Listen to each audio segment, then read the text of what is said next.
BFM Business. Objectif croissance. Fanny Berton.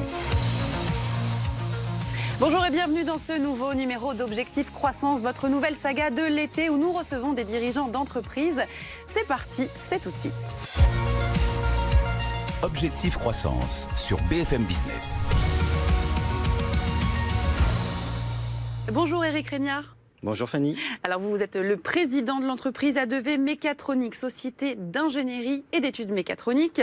Alors forcément, proposer le cas de cette activité très technique. Expliquez-nous ce que sont les études mécatroniques et quelles sont vos solutions.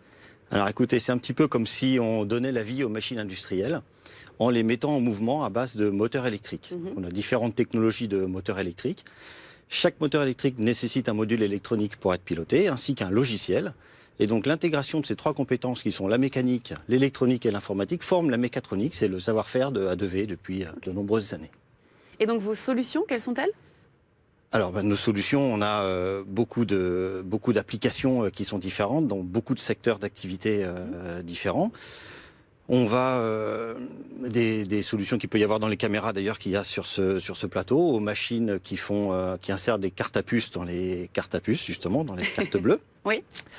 Également pour des simulateurs d'avions, des simulateurs de voitures, également les caméras qu'on voit qui se baladent au-dessus des stades de foot ou de rugby, qu'on voit suspendues au-dessus des câbles. Ça, c'est nous qui faisons un petit peu ces systèmes et ces intégrations. Puis des machines dans le secteur médical, dans les drones, dans des AGV, des petits robots qui se déplacent dans les usines pour transporter beaucoup de choses dans différentes usines.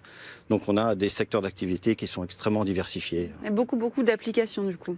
Oui, voilà, c'est un petit peu la passion et c'est ce qui fait la particularité de notre métier, c'est que... C'est des passionnés. Voilà. Et tant mieux. Une société de passionnés, oui, tout à fait. Tant mieux. Alors, vous avez travaillé également, on parle de passion, sur un très beau projet à Paris, la rénovation des phares de la Tour Eiffel. Dites-nous en plus, pourquoi fallait-il d'ailleurs rénover ces phares ?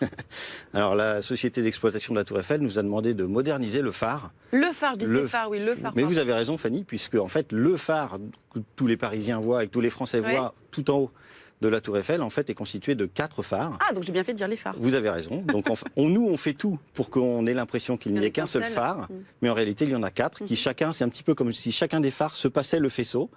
Une fois qu'il y en a un qui commence à faire son premier mouvement, le deuxième démarre à mi-chemin, et puis il s'éteint, et le deuxième s'allume. Ce qui fait qu'on a qu'une impression d'un seul faisceau. Pour donner faisceau. l'impression qu'il n'y en a qu'un. Voilà, donc on a modernisé le phare, changer les motorisations, changer l'automatisme, et on a fait en sorte qu'on puisse le piloter à partir d'un smartphone, par exemple. Alors, c'est un secteur peu connu quand même, le secteur mécatronique. Comment on arrive dans ce secteur ? Parlez-nous un petit peu de votre parcours. Alors, moi, c'est un petit peu comme si j'étais tombé dedans à la naissance. Votre père faisait ça ? Votre grand-père faisait ça ? Voilà, exactement, vous avez raison Fanny. Donc mon grand-père était déjà dans la partie, mon père est dans la partie également, mon oncle, mon cousin, ma cousine. Donc c'est vrai que je n'avais pas trop le choix de m'échapper. Alors j'ai des frères et sœurs qui s'en sont échappés un petit peu quand même, ils ont réussi. Et pour ma part, donc j'ai fait un cursus à l'ESME Sudria, donc une école d'ingénieurs à Paris, où j'avais déjà fait une division un petit peu mécatronique, bien qu'à l'époque ça ne s'appelait pas encore comme ça. Oui. Et puis donc voilà, j'ai poursuivi dans cette voie. Et en ce qui concerne la gestion de l'entreprise et la direction de l'entreprise, je fais une formation continue à l'APM.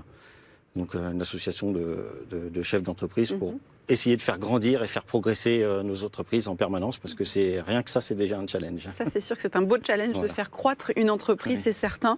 Vous êtes donc dans le domaine d'activité, vous l'avez dit, depuis plusieurs années, plusieurs générations. Vous avez sans doute vu les innovations dans le secteur. Quelles sont les récentes innovations ?